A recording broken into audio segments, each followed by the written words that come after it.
guys ready for Ubisoft's take on Breath of the Wild? So let's talk about Typhon is free. games. You need my help.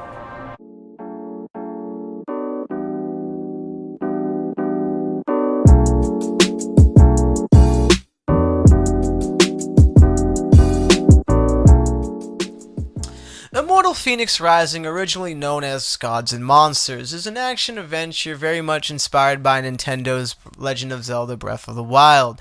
Developed by Ubisoft Quebec, the game was finally released on various platforms. This review was made on the PS5 version. Fenyx Rising, in short, tells the tale of the Greek false gods Prometheus and Zeus, which thus Prometheus tells Zeus the story about Fenyx, who's the main character as you play these typical games as the typical open world shit goes. It's ruled under an evil deity, and only you, for some reason, can stop this evil deity with all the help of the other false Greek gods, who are trapped in various states that only you can fix.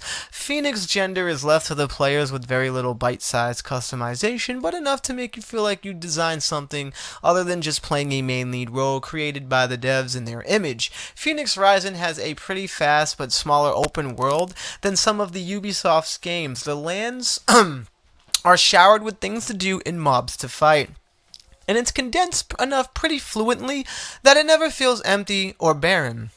Sometimes it can be a little overwhelming, depending on how you feel about open world games and how it affects your psyche as a gamer. This game has frustrating puzzles that seriously tempted me to rage quit the game a few times. Nevertheless, the gamer in me took charge and was able to accomplish the feats to ultimately beat this game. However, it was not an enjoyment, not at the fucking slightest bit of clues of fucking cluelessness. To do most of these puzzles, unlike Nintendo's wonderful, glorious Breath of the Wild, you are forced to do in ridiculous tedious platforming where you have to hold stuff sometime or you utilize your skills in perfect fucking cohesive manners rapidly just to be able to pass said levels. And like I said, some of these are required. And the puzzles in fact are long, unlike the keystones and the caves in Breath of the Wild that are nice and short and not tedious. These puzzles will last you a while.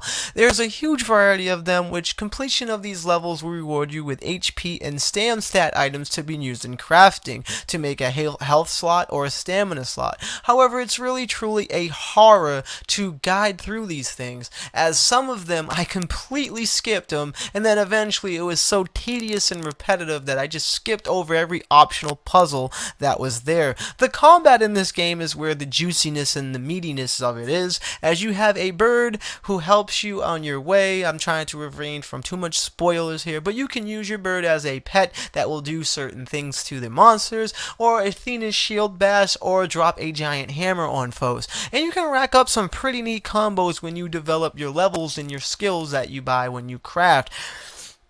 And it's pretty funny because if you're using a bow and you jump in the air while using it, it slows down time like a Breath of the Wild. The environments are glittered in each uniqueness, where it never feels like you're traveling in a boring world map of the same old. It doesn't get stale, and there's new encounters as you scavenge the lands. There's new enemies, new mounts, and the fucking same puzzles, and there's all kind of other things to get, like armor sets and weapons to be earned by doing various tasks. Whether it's side quests or killing legendary monsters that spawn on the map, and some equipment you get from just finishing the main quest and in general.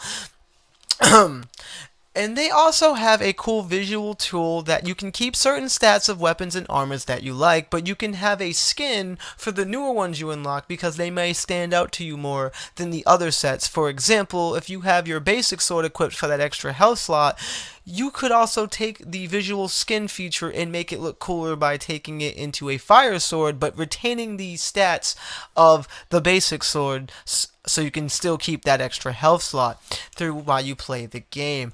While I was playing in my playthroughs of the game, which was multiple, I didn't have any crashes or glitches. It does run smooth on the PS5 and it looks beautiful in 4K. After a while of playing through, Fenyx tends After a while playing through Fenyx, you tend to notice the traditional copy and paste Ubisoft formula scattered throughout the land, which led me to complete just the main story and keep it moving, as everything else eventually became stale when you get to the honeymoon ending phase of the game. The game story has somewhat depth, and it does bring true actual humor, because the banter between the two false gods as they tell the story, it honestly gave it a refreshing rebuttal, and I also felt like it was the best part of the game outside of the game just being the game. You can complete this game in about 20 hours depending on your difficulty, and of course also how you handle the puzzles and boss fights. We here at NGI give Fenyx Immortal Rising a 7